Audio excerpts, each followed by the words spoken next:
मंडला से खबर। थाना महाराजपुर पुलिस द्वारा अंधे कत्ल के आरोपी को 24 घंटे के अंदर गिरफ्तार कर लिया गया। हत्या का किया गया खुलासा। पुलिस अधीक्षक मंडला और अनुविभागीय अधिकारी पुलिस मंडला के निर्देशन पर थाना प्रभारी महाराजपुर के नेतृत्व में आरोपी की तलाश पतारसी हत्या के प्रकरण के खुलासे हेतु टीम गठित की गई। दौरान तलाश पतारसी के बरटोला के ग्रामीण से दिनांक 21 अगस्त 2025 को सुबह एक संदिग्ध को देखे जाने की जानकारी प्राप्त हुई।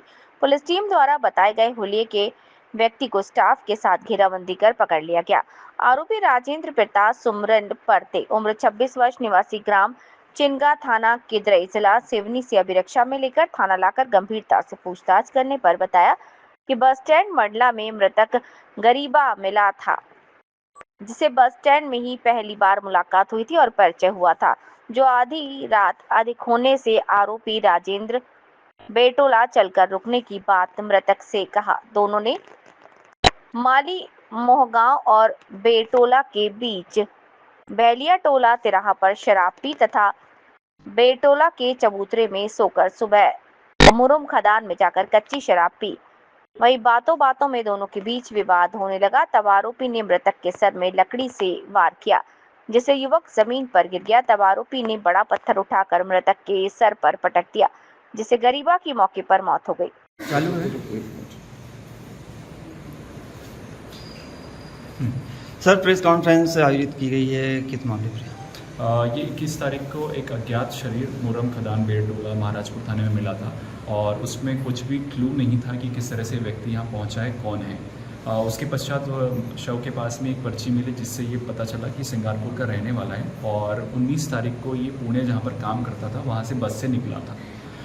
इसके बाद जब पुलिस तफ्तीश करना शुरू करी तो चूंकि मृतक के पास मोबाइल नहीं था तो ये बिल्कुल पता नहीं चल पा रहा था कि ये बस से उतरा कहाँ पर है और किसके संपर्क में था। इसके पश्चात पुलिस की टीमों ने वहाँ पर नाइट स्टे किया गांव में और सभी से पूछताछ की तो पता चला कि जो घटना दिनांक है उस दिन सुबह एक स्थानीय ग्रामीण जो कि शारीरिक एक्सरसाइज करने जाता था, उसने एक अज्ञात व्यक्ति को गाँव में देखा था। उसने जो हुलिया बताया उसके आधार पर टीमें अलग अलग जगह गई और उन्होंने उस लड़के को आइडेंटिफाई किया जो कि उस दिन मिला था। जब उस लड़के को पकड़ा गया, जिसका कि नाम हमारे यहाँ पर किंद्रई गांव का राजेंद्र परते है, जो 26 वर्ष का है, तो उसने बताया कि घटना दिनांक को वो बस स्टैंड पे इससे मिला था और इससे बातचीत करते हुए चूँकि रात हो गई थी, उसने बोला कि चलो हम चल के कहीं पर बैठते हैं और फिर तुम सुबह चले जाना। तो ये जो मृतक है ये थोड़ा शराब पीने का शौकीन था, अपने साथ शराब लेके आया था।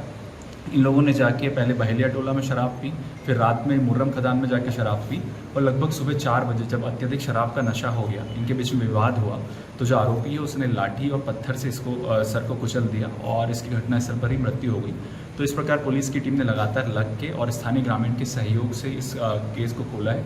इसमें थाना प्रभारी महाराजपुर और उनके यहाँ के अधिकारी और कर्मचारियों का इसमें लगातार लगे रहने से इसमें हमें सक्सेस मिली। सर, हत्या का कारण? इसमें हत्या का कारण जब तत्समय विवाद हुआ था शराब पीने के बाद, वही एक कारण इसमें भी निकल के आया। सर, क्या आरोपी एक दूसरे को जानते थे?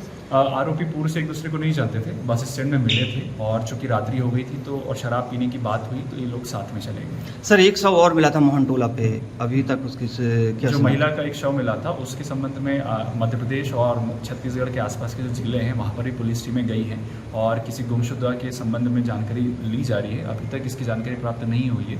इसमें 3 टीमें हैं और इसमें इनाम भी घोषित है, जिसमें शीघ्र ही हम लोग खुलासा करेंगे। सर, यह लोग कैसे शराब पीने के लिए इस गांव तक पहुंचे थे? सर, ये जो आरोपी है ये पूर्व में क्योंकि किंद्रई का रहने वाला है, मंडला इसका आगमन होता रहा है और जब इसके साथ संपर्क में आ गया तो इसने बोला कि एक सुनसान एरिया में तुमको ले चलता हूँ, नदी के पास में है और वहाँ चल के शराब पिएंगे और सुबह कल तुमको मैं तुम्हारे गांव सिंगारपुर छोड़ दूंगा।